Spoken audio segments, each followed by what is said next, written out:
Graça e paz da parte de nosso Senhor Jesus Cristo.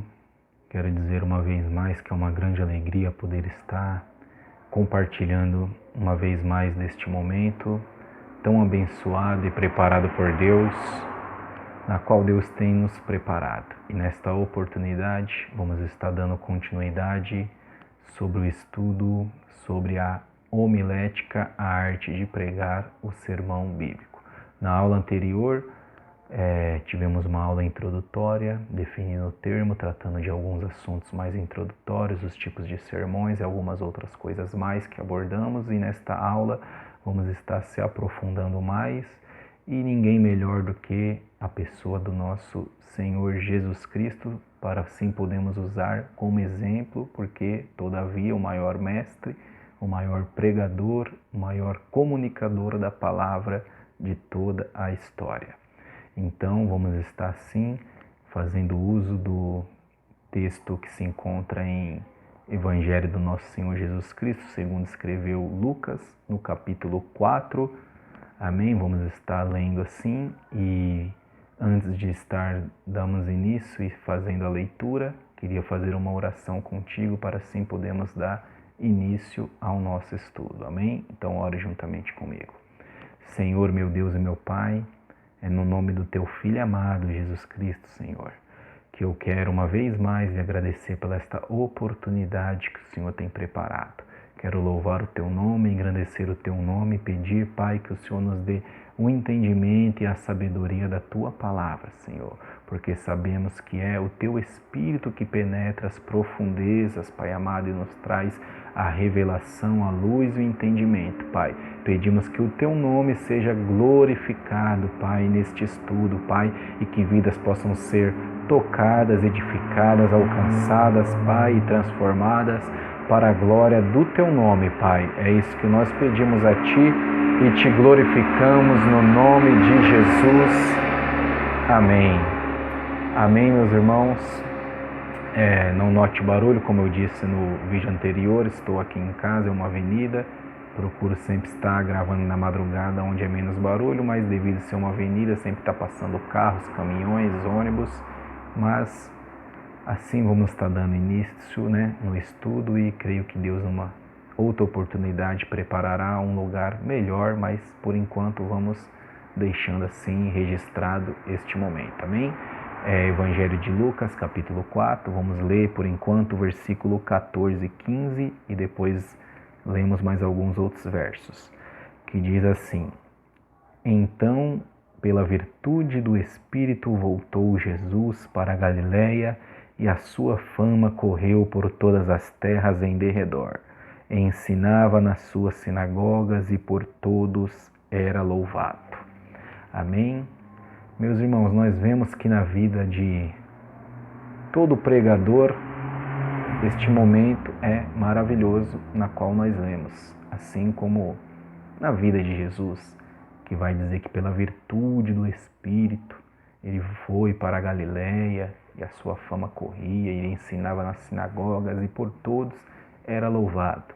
Mas todavia nós sabemos que para o pregador chegar neste momento não é de uma hora para outra, não é de um momento para outro. Nós sabemos que por trás tem toda uma história, porque se nós pararmos para ver, num capítulo antes, no capítulo 3, e no versículo 21 e 22, vai dizer que Jesus ele foi batizado por João Batista, foi revestido do poder, mas se nós pararmos para ver um pouco antes ainda, no capítulo 2, neste mesmo evangelho registrado por Lucas, vai dizer que Jesus aparece no templo com os seus pais, quando ele tinha 12 anos de idade. E depois desse período, não vai narrar mais nenhum fato histórico de Jesus, do que ele esteve fazendo até chegar neste momento do batismo, porque quando ele chegou neste momento do batismo, ele tinha aproximadamente 30 anos de idade. Ou seja, desse período dos 12 até os 30, se passaram 18 anos sem nenhum relato bíblico do que Jesus realmente estava fazendo e onde ele estava. Mas, todavia, tudo indica que ele estava na carpintaria, trabalhando com o seu pai, porque era de comum naquela época, de costume, que o filho exercesse a mesma profissão do pai, ou o filho mais velho da casa, sendo Jesus o mais velho nascido de Maria, ele ajudasse o pai como o primogênito.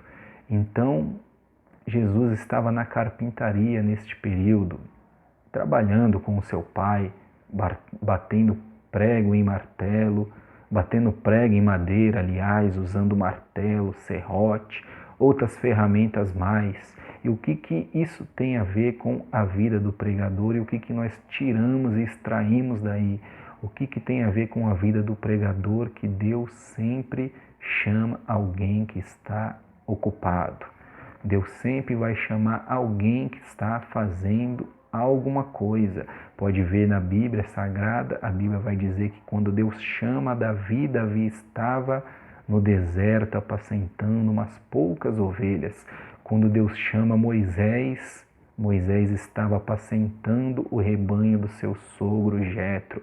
Quando Deus chama Amós, Amós era boiadeiro e cultivava sicômoros, e tanto outros da Bíblia, até mesmo os seus discípulos, quando Jesus chama os seus próprios discípulos, alguns eram pescadores, Mateus era publicano, estava sentado na colheitaria, estava trabalhando como cobrador de impostos. Quando ele chama Pedro, Pedro estava pescando, consertando as suas redes. Quando ele chama Tiago e João, eles também eram pescadores. E o que nós aprendemos com isso? Como eu disse, nós aprendemos que Deus sempre vai chamar alguém que está fazendo alguma coisa.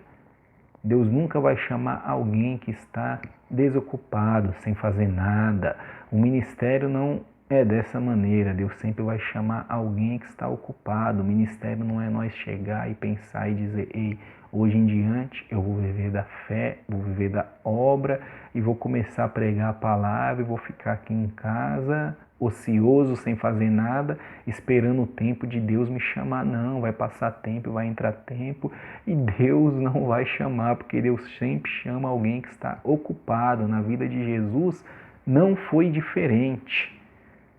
Então, não importa ainda que a profissão que esteja exercendo, pode estar sendo até uma frustração na vida daquele que é chamado por Deus, como Pedro estava praticamente frustrado, estava jogando as redes, não tinha pescado nada a noite toda, como muitos outros estavam na sua profissão e talvez não estava dando certo, não estava conseguindo. O que nós vê com isso? Pode ser que tem coisas que Deus às vezes até permite na vida de dar errado, como o Gideão estava malhando trigo no lagar, sendo que lagar era lugar de uva, não era lugar de malhar trigo. Então ele estava ainda fazendo a sua profissão, ali estava ainda no lugar, trabalhando trigo no lugar errado, mas ele estava trabalhando, ainda que seja ainda num algo frustrante. Muitas das vezes Deus permite que algo dê errado na nossa vida, como estava dando errado na vida de Pedro, para poder assim chamar no ministério. Então pode ser que você que está me ouvindo, algumas portas estão se fechando na tua vida, algumas coisas no seu emprego, na sua empresa está dando errado e você já está sentindo essa chama de Deus, esse chamado para poder assim fazer a obra de Deus. Então pode ter certeza que tudo é uma indicativa de que Deus está te chamando para o ministério. Então a primeira coisa que nós vamos aprender é que Deus sempre chama alguém que está fazendo alguma coisa. Quando Jesus vai se apresentar para ser batizado, para assim dar início ao seu ministério, ele estava trabalhando na carpintaria. E quando chega aqui no capítulo 3, no versículo 21 e 22, vai dizer: e aconteceu que, como todo o povo se batizava, sendo batizado também Jesus, orando ele, o céu se abriu, e o Espírito Santo desceu sobre ele em forma corpórea, como uma pomba, e ouviu-se uma voz do céu que dizia: tu és o meu filho amado, em ti me tenho comprazido. Então nós vemos, como disse a primeira coisa, que Deus sempre chama alguém que está ocupado. E qual que é a segunda coisa que nós aprendemos na vida, baseado na vida de Jesus? Que quando Deus chama, qual que é o primeiro passo? Nós temos que estar orando. A Bíblia vai dizer aqui, aconteceu que como todo o povo se batizava, sendo batizado também Jesus, orando ele. Então, qual que é o primeiro passo de quando Deus nos chama? É entrar na oração. Deus não vai nos chamar e vai dizer, agora sai e arrebenta. Não, nós primeiro temos que estar orando. Quando Deus nos chama, pode ver na vida de todo aquele que é chamado por Deus, quando Deus chama, permite muitas das vezes das portas se fechar, nós achamos que agora vai, e quando nós pensa isso, Deus fala, fica aí orando, meu filho, até o momento certo. Na vida de Jesus foi desse jeito, não é diferente na nossa vida. Então Deus chama alguém que está ocupado. E quando Deus chama, nós temos que fazer o quê? Estar orando, porque a Bíblia vai dizer que orando Ele, orando Jesus, o céu se abriu. Sabe por quê, meu irmão? Quem ora tem céu aberto sobre si. O céu se abriu e o Espírito Santo desceu sobre ele em forma corpórea como uma pomba. Então o que nós aprendemos? Então, quando Deus chama, aqueles que são chamados por Deus, eles estão sempre ocupados, nunca estão ansiosos. E quando eles são chamados, eles têm que estar em oração. Por quê? Para poder receber o revestimento de poder. Pode ver que na vida de Jesus, como homem andando nessa terra, ele teve que ser revestido, o Espírito Santo teve que vir e repousar sobre a vida dele. Então, nós temos que estar orando e temos que ser revestido de poder, porque nunca vamos fazer a obra sem o Espírito Santo. Não adianta ter palavras bonitas se não estivermos cheios do Espírito Santo. Porque Jesus mesmo disse em Atos capítulo 1, versículo 8, que nós seríamos testemunhas dele, que nós íamos ser testemunha deles, mas que primeiro tinha de vir o Espírito Santo para poder revestir, para assim poder ser testemunhas em Jerusalém, Judéia, Samaria e nos confins da terra. Então nós temos que ser revestidos do poder. Então qual que é o primeiro passo? Deus sempre vai chamar alguém que está ocupado, trabalhando, e depois é o momento de oração, para podermos ser assim cheio do Espírito Santo.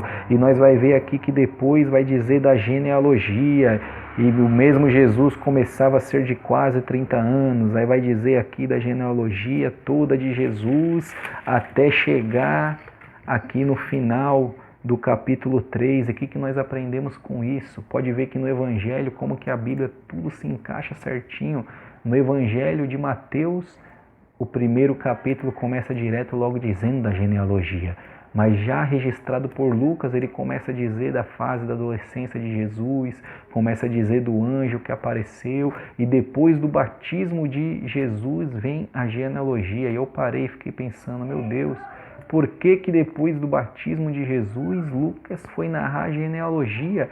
O que nós aprendemos com isso? Que o pregador tem que ter uma história. Porque aqui vai contar toda a história dos antepassados de Jesus. Vai contar todos desde Adão, e ainda Lucas vai contando aqui de trás para frente.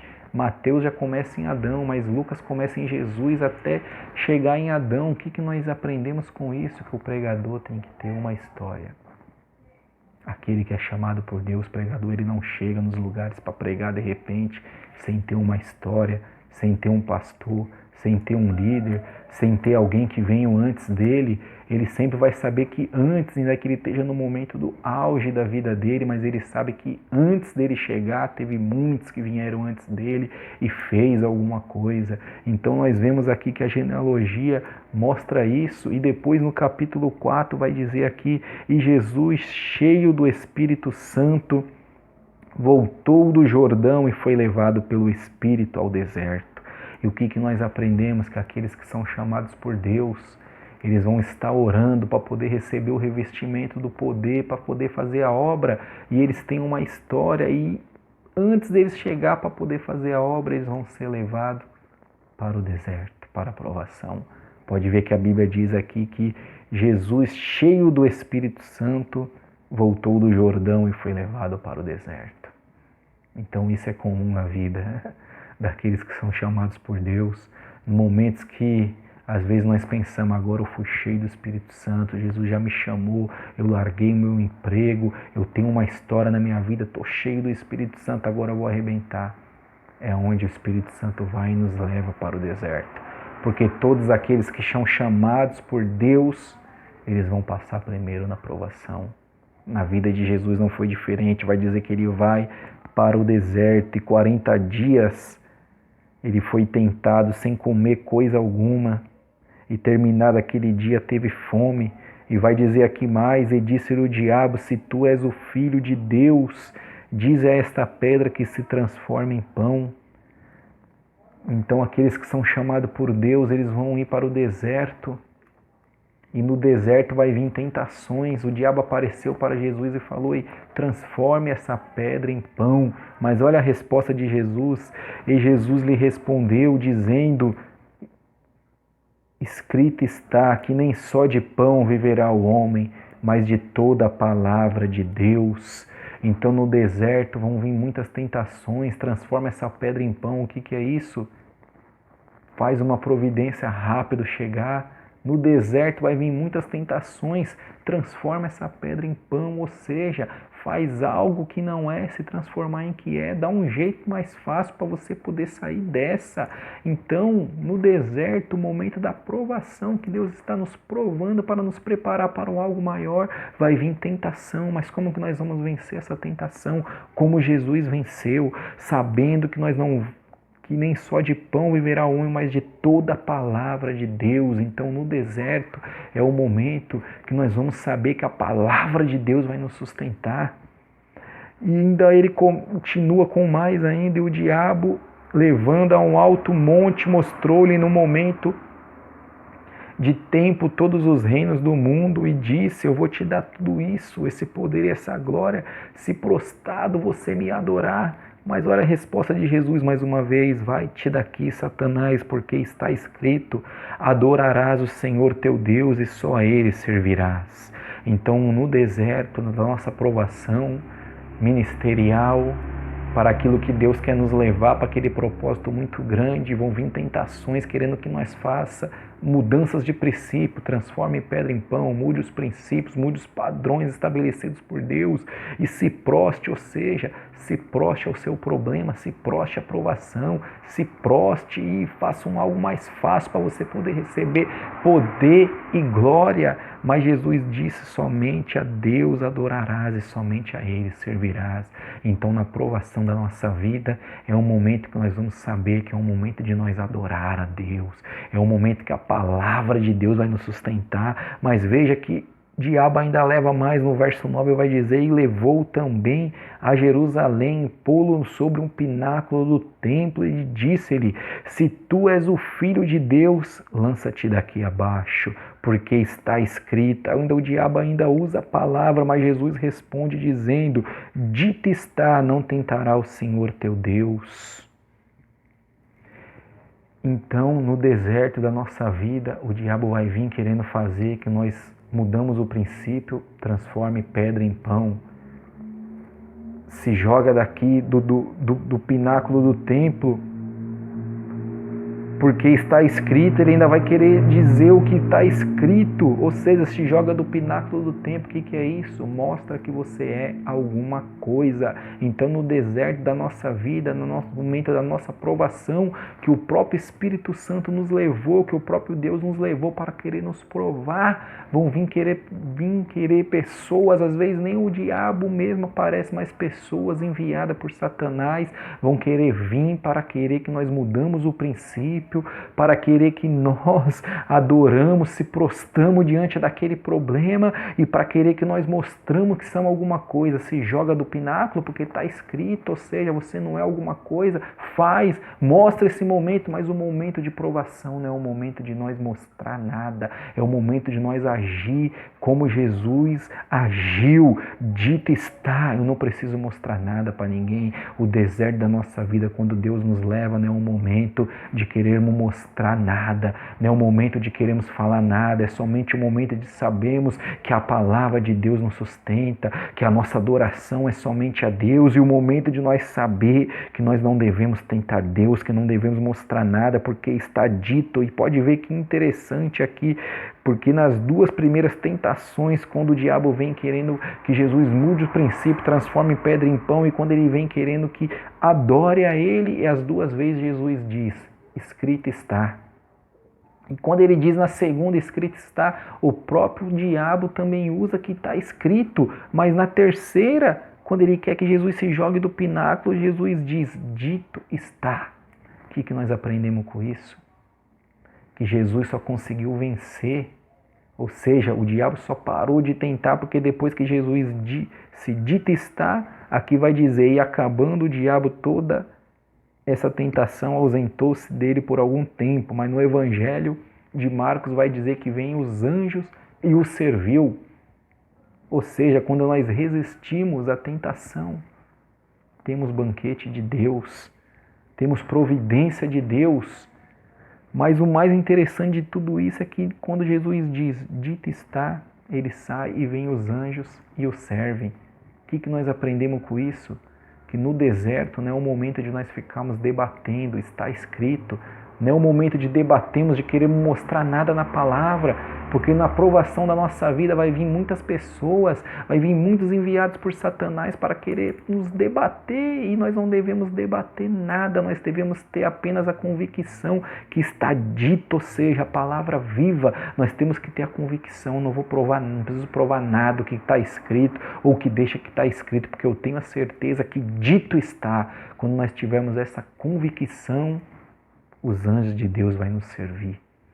Então o que nós aprendemos aqui? Mais que antes, pode ver que depois que os anjos vêm, aí vai entrar no verso 14. Então, pela virtude do Espírito, voltou Jesus para a Galiléia e a sua fama correu. Então pode ver que quando para chegar no verso 14, teve todo um processo antes.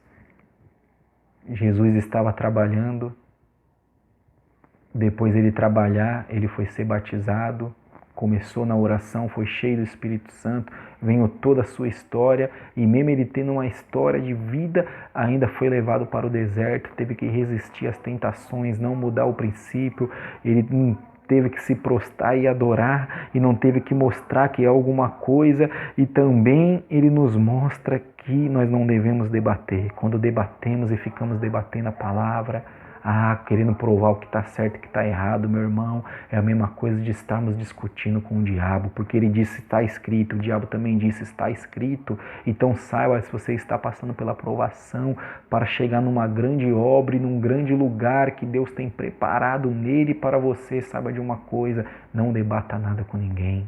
Não queira mostrar o que está escrito ou o que deixa de estar escrito, senão vai ser a mesma coisa do que debater com o diabo, mas só tenha a convicção que dito está, sabe por quê? No final desse deserto vai ter anjos de Deus, vai ter providência de Deus, porque todo aquele que é fiel, que passa momentos de provação para poder chegar no seu ministério, pode ter certeza que ele sempre tem a providência de Deus.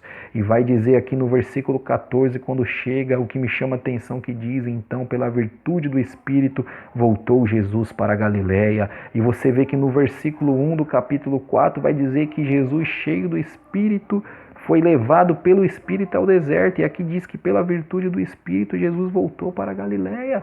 O que nós entendemos com isso? Que o Espírito Santo levou para a prova, mas ele tirou da prova, meu irmão. Então, no momento da nossa provação, nós temos que ter certeza que é Deus que nos está levando para nos provar ali. Mas só que nessa provação de Deus vai vir tentações malignas. Mas se nós resistirmos, o próprio Deus que nos colocou nessa provação, ele não vai nos tirar. Porque o mesmo Espírito Santo do versículo 1 que levou Jesus para o deserto, foi o mesmo do versículo 14 que tirou do deserto. Então tenha essa plena convicção que o mesmo Deus que nos coloca em alguma provação é o mesmo Deus que nos dá o escape e que nos tira dessa provação. Aí aqui chega no versículo 14, é onde nós lemos quando Jesus chega no seu ministério, mas por trás de tudo isso teve todo um trabalhar de Deus, e quando chega aqui, pela virtude do Espírito, voltou Jesus para a Galiléia. Aqui no versículo 14 começa o ministério prático de Jesus. Por isso que eu quis falar tudo isso antes, ler esses versículos, porque quando nós lemos aqui de cara, parece algo maravilhoso e realmente é maravilhoso e todo mundo quer chegar. Nós como pregadores queremos chegar nessa parte na onde fala que Jesus, pela virtude do Espírito, ele voltou e sua fama correu, ele ensinava e pregava em todas as sinagogas e nós queremos isso, mas nós temos que saber que por detrás disso tem todo um processo. E quando chega aqui, o que nós podemos aprender mais? Então, pela virtude do Espírito, voltou Jesus para a Galiléia. Que todo aquele que é chamado por Deus, depois dele sair da provação, ele vai ser conduzido pelo Espírito. Ele não vai precisar se apresentar, se oferecer, ir em lugares, se convidar, mas ele vai ser conduzido, o Espírito Santo vai começar a conduzir, levar ele nos lugares, apresentar pessoas, levar ele em determinados lugares. Ou pode ver, então, pela virtude do Espírito, voltou Jesus para a Galiléia. E qual que é a primeira verdade que nós aprendemos aqui, baseando no ministério prático de Jesus? Que todo aquele que é chamado por Deus, todo pregador da palavra, obreiro de Deus, ele tem que ser conduzido pelo Espírito Santo. E o que mais vai dizer? E a sua fama correu por todas as terras em derredor. O que mais nós aprendemos, meus irmãos? Que ele é conduzido pelo Espírito. E quando nós lemos aqui, a sua fama correu. Às vezes nós achamos que é errado ter fama. E não é errado ter fama. Muitos homens de Deus têm fama. Tem homens de Deus que são conhecidos no Brasil todo e fora do Brasil. Então não é pecado ter fama. Qual que é o erro da fama? É quando nós temos a fama, não por Deus, mas como artistas, como temos a fama dos holofotes para nós, como se fosse de nós mesmos. Mas aqui a Bíblia vai dizer, a sua fama correu por todas as terras em derredor. Então qual que é o segredo de caminhar com a fama? Quando Deus soprar o nosso nome, quando nos fazer conhecido e nós sabemos caminhar com essa fama, o segredo de tudo isso é que a fama tem que correr, ou seja, ela tem que ir na frente. A fama não tem que caminhar junto conosco. A fama não tem que caminhar junto com o homem de Deus, porque no dia que caminhar conosco, nós deixamos de ser pregadores e passamos a ser artistas. E a sua fama correu por todas as terras em derredor. E qual que é essa fama? A Bíblia diz que a rainha de Sabá, uma certa feita, ouviu falar da fama de Salomão acerca do nome do Senhor. Então aquele que é chamado por Deus, quando o nome dele fica famoso, conhecido, não é por ele, é por causa do nome de Deus que está na vida dele. Ou seja, aqueles que olhar vão ver e vão saber, nossa, fulano de Deus, fulano é usado por Deus, é homem de Deus, tal irmã é mulher de Deus, Deus opera na vida dele, opera na vida dela. Esse é o segredo, é o nome de Deus. O nome de Deus, a fama do chamado por Deus tem que ser o nome de Deus na vida dele. E vai dizer aqui no versículo 15, qual outra coisa que nós aprendemos como pregadores da palavra com Jesus? No versículo 15 vai dizer, e ensinava nas suas sinagogas, e por todos era louvado. O que nós aprendemos com isso? Que ele ensinava nas sinagogas, ou seja, aquele que é chamado por Deus, que é um pregador da palavra de Deus, um obreiro, um ministro, ele não tem que fazer acepção de igreja. Ele não tem que escolher lugares que ele prega. Ele não tem, infelizmente, hoje, no nosso meio está uma moda, tem pessoas que só pregam se for na igreja que tem cachê alto, se for na igreja que é muito cheia. Ele prega só baseado em valores, não baseado na sua chamada, mas nós aprendemos na vida de Jesus, baseado na vida de Jesus, que ele ensinava nas suas sinagogas, ou seja, aquele que é chamado por Deus, ele tem que pregar na onde o convida. Ele tem que pregar a mesma palavra que ele prega em um lugar onde há 5.000 pessoas e num lugar onde há 50. Jesus era desse jeito. Ele pregava para mais de 5.000 pessoas no deserto, mas também pregava para uma mulher na beira do poço. Ele pregava para uma multidão no Sermão do Monte, mas também pregava para um Nicodemos na madrugada. Ele pregava para uma multidão que o seguia gritando: Hosana, Hosana, bendito é aquele que vem.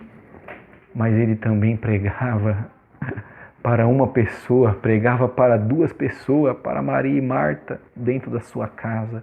Ou seja, Jesus não fazia acepção. Então, o que mais nós aprendemos baseado na vida de Jesus? Que não devemos fazer acepção, mas devemos pregar na onde nos convidar, porque para isso nós foi chamado. E o que mais nós aprendemos no versículo 16 vai dizer: chegando a Nazaré, onde fora criado. O que nós aprendemos com isso? Aprendemos que aquele que é chamado por Deus, ele nunca deve se esquecer da onde ele veio. Jesus voltou a Nazaré, da onde ele foi criado. Ou seja, aquele que é chamado por Deus, ele não deve esquecer as suas raízes. No momento que Deus soprar o nome, como aqui Jesus estava pregando em todos os lugares, sua fama corria, ele ia de sinagoga em sinagoga, mas ele se lembrou de onde ele foi criado. Então nós, como pregadores, um dia, se Deus soprar o nosso nome, soprar o teu nome, te levar para muitos lugares grandes, não se esqueça nunca daquela igrejinha onde você começou, do seu primeiro pastor, daquele que te ungiu, daquele que te discipulou, daquele que te treinou como obreiro. Nunca se esqueça as suas origens. O que mais nós aprendemos baseado na vida de Jesus vai dizer aqui mais ainda no versículo 16: entrou num dia de sábado, segundo o seu costume, na sinagoga e levantou-se para ler. O que nós aprendemos? Que Jesus entrou num dia de sábado segundo o seu costume. Ou seja, Jesus respeitou o costume daquele povo. O que nós devemos na nossa vida como pregador? Respeitar os costumes. Devemos respeitar, porque nós como pregadores não vamos pregar em várias igrejas, uma que é mais tradicional, outra que é mais pentecostal, uma que usa terno, a outra que já não liga para usar terno. Então o pregador, ele tem que respeitar o costume. Isso é uma coisa que é uma coisa de ética na vida de nós como pregadores. Nós não podemos, se nós formos chamados para pregar numa igreja que nós sabemos que lá os irmãos só usam terno, nós ir de camiseta, de calça, de tênis. Não tem problema nenhum, aqui não é questão de costume, de roupa, isso não muda nada. Eu tenho essa visão, não é questão de costumes, usos e costumes, mas é questão de ética. Porque se nós formos para outro lugar, tem país que os irmãos só usam aquela roupa tal, tem país que na África é outro tipo de roupa, se for na Escócia é outro tipo, no Brasil já é outro tipo, então nós temos que respeitar os costumes. Eu mesmo já fui na igreja que para subir no altar você tinha de tirar o tênis. Para mim isso não muda nada, mas se tinha de tirar o sapato, se é o costume, respeite, faça o seu papel. Foi convidado para pregar, somente pregue a palavra. Cada igreja. Então o que mais nós aprendemos? Que Jesus respeitava os costumes. O pregador tem que respeitar o costume de onde ele for. O que mais vai dizer aqui? Segundo o seu costume na sinagoga, levantou-se para ler. O que nós aprendemos na vida do pregador, que é fundamental, que não pode faltar de nós como pregadores, como ministros da palavra de Deus, como homens, como mulheres de Deus, o que não pode faltar é a leitura da palavra. Vai dizer, e levantou-se para ler. Não tem como um pregador ser bem-sucedido se ele não lê a palavra de Deus, se ele não faz uso da leitura da palavra de Deus, com certeza ele não será bem-sucedido. Qualquer um dos sucessos de Jesus, ele lia a palavra.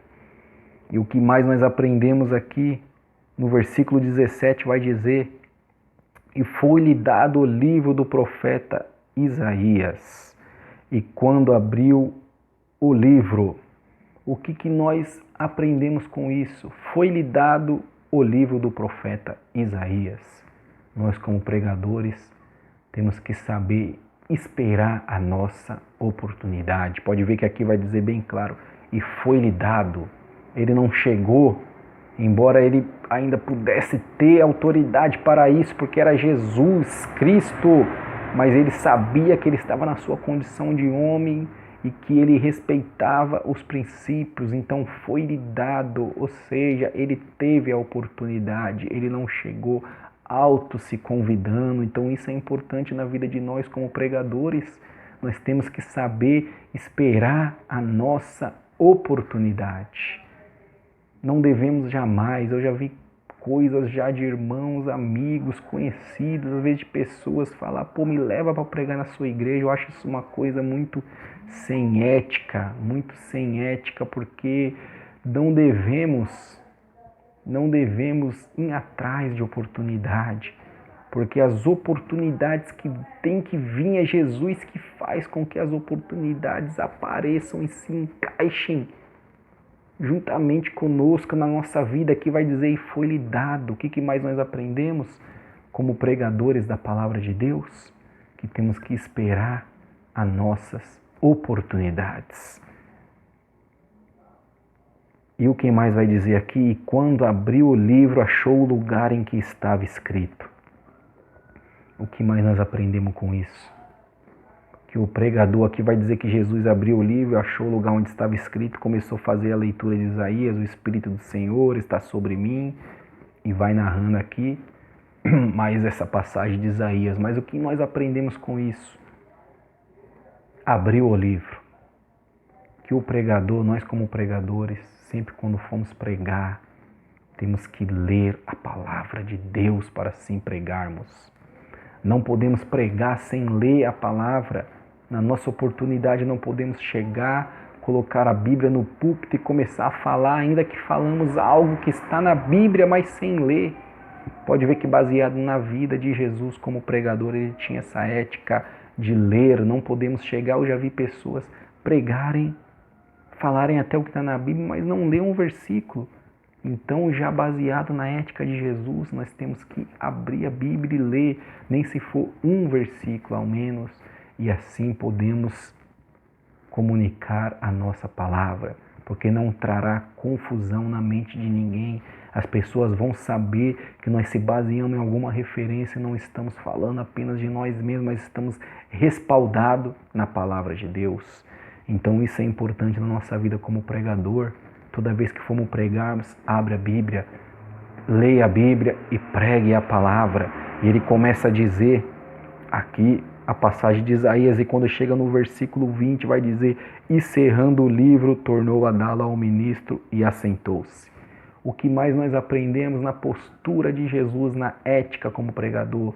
Que o pregador, aqui no versículo 17 vai dizer, e foi-lhe dado o livro. O pregador tem que saber esperar a sua oportunidade. E no versículo 20 vai dizer, encerrando o livro, tornou a dar ao ministro. E nós também, como pregadores da palavra de Deus, temos que saber até onde vai a nossa oportunidade. Não importa o tempo. Se chegarmos numa igreja, nos darem 20 minutos para pregar, 10 minutos, pregue 10 minutos. Acabou o tempo, devolva o microfone para o pastor, para o dirigente, para o irmão que estiver dirigindo, para a pessoa que estiver responsável aquele culto. Devolva o microfone e pregue no seu tempo. Não importa, não queira pregar mais. É uma coisa que é uma coisa de ética. Jesus, cerrando o livro, tornou a dar-lhe ao ministro e assentou-se, ou seja, a postura. Ele teve a sua oportunidade, devolveu o rolo, sentou-se, manteve a sua postura. Eu sei que muitas das vezes nós como pregador vamos enfrentar muitas coisas de chegar em lugares que às vezes vão nos dar 10 minutos, 15 minutos e nós sabemos que ali não dá para explanar a palavra de Deus da maneira que era para ser dita. Muitas das vezes nos preparamos, lemos, estudamos uma palavra e quando chega lá, o culto de 2, 3 horas, às vezes dão 20 minutos, meia hora para o pregador. Infelizmente é frustrante isso, é triste isso, mas nós como pregadores temos que fazer a nossa parte, porque pode ter certeza, se tivermos a nossa ética, Deus irá nos honrar. Eu me lembro de uma vez que fui pregar numa igreja muito grande, uma sede mundial aqui de São Paulo, e chegando nessa congregação, pastor até desfez de mim, na época eu era diácono, ele me deu a oportunidade, me deu 20 minutos. E eu preguei dentro dos 20 minutos e Deus me honrou, porque foi um Pentecoste só, para a glória de Deus. Me lembro que a igreja estava muito quieta e os 20 minutos que ele me deu, eu preguei dentro dos 20 minutos certinho, eu devolvi o microfone, foi um Pentecoste, a igreja ficou avivada, que o pastor ficou até com o microfone parado, sem saber o que fazer ali, que a igreja estava no mover, ele ficou esperando acabar tudo aquilo. Então, nesses mínimos detalhes, Deus vai nos honrar para a glória do nome dele. Temos que saber até onde a nossa oportunidade vai, não importa qual que é o tempo. Se é 20 minutos, 10 minutos, 1 hora, temos que saber, isso é questão de ética como pregador. Jesus tinha essa ética e vai dizer que ele se assentou-se e vai dizer mais, e os olhos de todos na sinagoga estavam fitos, ou seja, fixos, estavam de olhos atentos nele.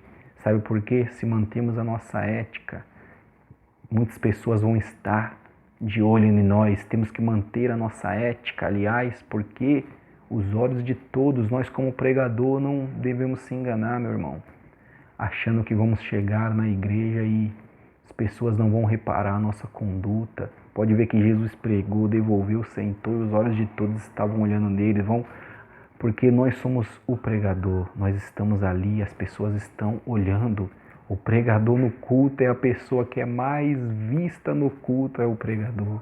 Se vamos pregar numa igreja de 100 pessoas, meus irmãos, pode ter certeza que vai ser 100 pessoas olhando para nós, ou seja, 200 olhos, que cada pessoa tem 2 olhos, então será 200 olhos de olho na gente. Então é importante mantermos a nossa conduta, a nossa postura, a nossa ética como pregador, e vai dizer mais aqui no versículo 21. Então começou a dizer-lhes, hoje se cumpriu esta escritura em vossos ouvidos. O que nós aprendemos com isso? Que nós temos que ser o cumprimento da nossa palavra. Não podemos apenas pregar, irmão, faça tal coisa, não. No evangelho não funciona desse jeito, faço o que eu faço o que eu falo, mas não faço o que eu faço, não.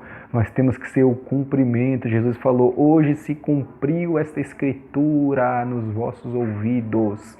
Ou seja, temos que ser o cumprimento da nossa palavra. Lembra do vídeo anterior, do estudo anterior, o sermão prático?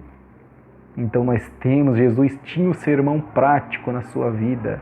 Nós temos que ser, não adianta nós falar para pessoa ter santidade, nós não vivemos. Não adianta nós pregarmos sobre mentira, não mentir, sendo que nós mentimos. Não adianta nós pregar para não enganar, sendo que nós enganamos. Não adianta nós pregar para não roubar, sendo que nós roubamos. Não adianta pregarmos para não adulterar, sendo que adulteramos. Não, nós temos que ser o cumprimento da nossa palavra. Sabe por quê? No versículo 22 vai dizer, e todos lhe davam testemunho e se maravilhavam, porque se nós for o cumprimento da nossa palavra, todos irão dar testemunhos e vão se maravilhar. Como D.L. Moody disse, aliás, um dos maiores evangelistas e pregadores no período pós-bíblico, como eu disse, na minha concepção foi ele disse que de 100 homens, 1 lerá a Bíblia e 99 lerão um cristão. Então as pessoas vão mais se maravilhar não pelas nossas palavras, mas pela nossa conduta. Não pensamos que nós ganhamos mais almas quando falamos, não, ganhamos mais almas quando agimos. O mundo observa mais a nossa vida do que as nossas palavras. Jesus mesmo disse, vós sois a luz do mundo. Devemos ser luz do mundo para que os homens vejam as nossas obras e glorifiquem a Deus que estás nos céus. Então, é pelas nossas obras. Jesus disse que a árvore é conhecida pelo fruto. Então, quando nós somos o cumprimento da nossa palavra, pessoas dão testemunho e se maravilham. E vai dizer mais aqui, das palavras de graça que saíam da sua boca. Ou seja, da nossa boca tem que sair palavra de graça. Nunca podemos pregar um sermão, começar dizendo com uma exortação e terminar só com aquela exortação sem dar uma solução. Ou seja, não podemos começar pregando, só exortando e falando do erro, sem mostrarmos um caminho, uma solução para aquela pessoa poder sair daquele erro. Porque nós temos que ter palavra de graça na nossa boca. Não podemos apenas falar, irmão, esse pecado vai te levar para o inferno, se nós não mostrarmos a graça de Deus, que pode Ele transformar a vida dele e o levar para o céu. Eles se maravilhavam também das palavras de graça que saíam da sua boca, e vai dizer mais aqui, e diziam, não é este o filho de José? Ou seja, eles no mesmo momento que eles se admiravam, eles falavam, não é esse o filho do José? Então nós temos que ter essa estrutura em Deus de saber que as mesmas pessoas que vão se maravilhar, que vão ver a nossa postura, vão se maravilhar das palavras que nós saem da nossa boca, são aqueles mesmos que vão desacreditar de nós, vão dizer, não é esse irmão que mora ali na periferia, não é esse irmãozinho tal, eu conheço, não é ele, fulano de tal, ciclano. Então nós temos que ter essa estrutura. Jesus teve a estrutura, o que ele disse? Sem dúvida, me direis esse provérbio, começa a dizer aqui. E quando chega no versículo 28, vai dizer aqui, meus irmãos, e todos na sinagoga, ouvindo estas coisas, se encheram de ira. Então nós temos que saber que aqueles mesmos que dão glória a Deus, em muitos lugares, muitos que dão glória a Deus, ficam maravilhados, são os mesmos que vão desacreditar de nós e vão sentir ira de nós. E vai dizer mais aqui no versículo 29, levantando-se, o expulsaram da cidade, o levaram até o cume do monte em que a cidade deles estava edificada, para dali o precipitarem. Então nós vamos ter que ter essa estrutura de saber que tem pessoas que vão nos odiar mesmo sem ter motivos.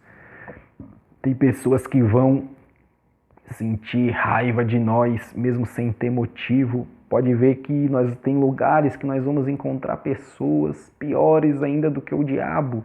Porque vai dizer aqui que no deserto o diabo falou para Jesus, se lança daqui abaixo, se joga. Ele fez a tentação. Mas já na sinagoga eles queriam precipitar Jesus. Então nós vamos encontrar diversos tipos de pessoas, vamos encontrar pessoas que vão dar glória a Deus, mas depois vão estar com raiva. E como que nós temos que vencer isso? Que maneira que nós temos que agir? Como Jesus agiu, vai dizer aqui, versículo 30. Ele, porém, passando pelo meio deles, retirou-se. O que nós temos que fazer quando nós encontrarmos pessoas assim que querem nos matar? Nesse tempo queriam matar Jesus mesmo fisicamente, mas tem lugares que nós vamos encontrar pessoas que vão querer nos matar espiritualmente. E o que nós temos que fazer? Somente se retirar. Temos que debater, temos que ameaçar, temos que querer brigar, arrumar briga, não. Temos que apenas se retirar deles. Essa era a postura de Jesus, ele não debateu, apenas se retirou do meio deles. Sabe por quê? No versículo 31 vai dizer, e desceu a Cafarnaum, cidade da Galileia, e ensinava nos sábados, e admiravam-se da sua doutrina, porque a sua palavra era com autoridade. Então, nós temos que saber que tem lugar que não vão nos receber, mas tem lugar que vão nos receber. Quando Jesus se retirou dali, chegou em Cafarnaum, muitos admiravam, porque a sua doutrina tinha autoridade. Ou seja, tem lugares que as pessoas vão reconhecer a nossa autoridade, vão reconhecer o nosso chamado. E pode ver que quando chegou lá, a Bíblia vai dizer ainda mais aqui no versículo 33, que tinha um homem de um espírito de um demônio imundo, que exclamou em alta voz dizendo, que temos nós contigo, Jesus Nazareno, vieste nos destruir, bem sei que és o Santo de Deus. Então pode ver que até o demônio reconheceu que Jesus era o Santo de Deus, e nas sinagogas queriam matar. Então tem lugar que vamos chegar, que as pessoas vão nos receber de coração aberto, porque vão reconhecer que Deus é na nossa vida. E pode ver que quando chegou lá, Jesus pôde realizar até milagre, que em Nazaré ele não pôde realizar muito milagre. Ele diz aqui no versículo 24, ele disse, em verdade vos digo que nenhum profeta é bem recebido na sua pátria. E muitas das vezes nós pensamos que isso daqui é uma doutrina, mas Jesus não falou como doutrina, ou seja, ele não estava estabelecendo isso. Muitos dizem, o profeta não é bem recebido na sua casa, como se o profeta não devesse ser bem recebido, mas ele usa de exemplo aqui Elias, ele usa de exemplo Eliseu, que não foram recebidos e fizeram milagres fora da sua pátria. Então não fique triste no lugar na onde você foi criado, na onde você até congrega, na onde você frequenta, não te honrarem. Pode ter certeza que vai ter muitos lugares fora que vão te honrar e que vão te receber. Pode ver que Jesus não fez muito milagre, mas por causa da dureza do coração. Mas quando chegou em Cafarnaum, o povo recebeu com o coração aberto. Ele libertou um homem que estava endemoniado. Então nós, como pregadores, não devemos se frustrar por causa disso, pensar, nossa, em um lugar eu fui tão bem sucedido, em outro não. Tem muitas das vezes que em lugares nós vamos pregar que o coração do povo é duro, eles estão desacreditando, não vão acreditar em nós, talvez por causa da nossa aparência, ou porque o coração deles é duro mesmo, e nós não vamos ver ali o operar de Deus. Então nós temos que saber, às vezes nós podemos sair frustrados, nossa, por que ali eu acho que Deus não fluiu? Não, muitas das vezes é porque ali nós vamos fazer que nem Jesus, somente pregar a palavra e vamos embora e as pessoas vão estar iradas com nós e não vai acontecer mais nada, por causa da dureza do coração, mas vai ter outros lugares que vamos chegar e as pessoas vão estar com o coração aberto, que vão ter sinais que vão acontecer. Então nós temos que ter esse equilíbrio, essa estrutura de saber que vai ter lugares que Deus vai operar e vai ter lugares que Deus não vai operar. Nós não podemos ficar tristes e achar porque Deus fez num lugar Ele vai ter que fazer em todos, não. Temos que ter essa estrutura. Então é isso que nós aprendemos na vida de Jesus e poderíamos falar muitas outras coisas, continuar lendo esse capítulo 4, mas eu quero resumir aqui que a vida do pregador é assim. Muitos lugares ele vai ser bem sucedido, muitos lugares vão o receber, muitos lugares vão o honrar, muitos lugares vão o odiar. E a vida do pregador é assim. O que nós temos que fazer que nem Jesus? Se retirar dali e continuar a nossa missão. Então saiba você como pregador, não sei em que fase você está, se você está trabalhando. Talvez você está trabalhando, mas está como Pedro, dando tudo errado. Pode ter certeza, se Deus falou que tem um propósito na tua vida como pregador da palavra, pode ser que Ele está permitindo que essa porta se feche para poder o chamar. Então, e depois que Ele o chamar, o que temos que fazer? Vamos passar um período de oração, ser cheio do Espírito Santo. E na vida do pregador não vai faltar o quê? Uma história, como na de Jesus veio toda a genealogia. E depois de tudo isso, nós temos que saber que vamos passar provações. E depois das provações que nós conseguirmos vencê-las, o nosso ministério vai fluir. Então não sei em que parte você está.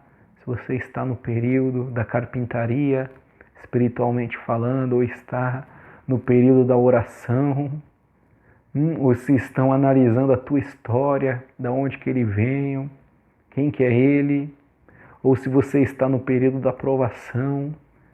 Não sei qual que é o momento que você está, mas saiba de uma coisa, nós como pregadores da palavra, temos que saber que o Espírito Santo que irá nos conduzir, como conduziu a Jesus, temos que saber que temos que ter essa postura e esse equilíbrio, como Jesus teve da fama, ser conduzido pelo Espírito, não fazia acepção de pregar em lugar nenhum, voltar no lugar onde foi criado, embora muitos ainda nos desonrem, mas nós temos que saber que a nossa missão é prosseguir, assim como a missão de Jesus não parou por aqui, ele foi em muitos lugares até chegar na cruz e concluir o seu ministério. Então nós como pregadores temos que saber que o nosso alvo é a cruz, que nós não devemos se frustrar com as coisas do dia a dia, mas nós temos que fazer como Paulo disse, combater o bom combate como soldado de Cristo, e temos que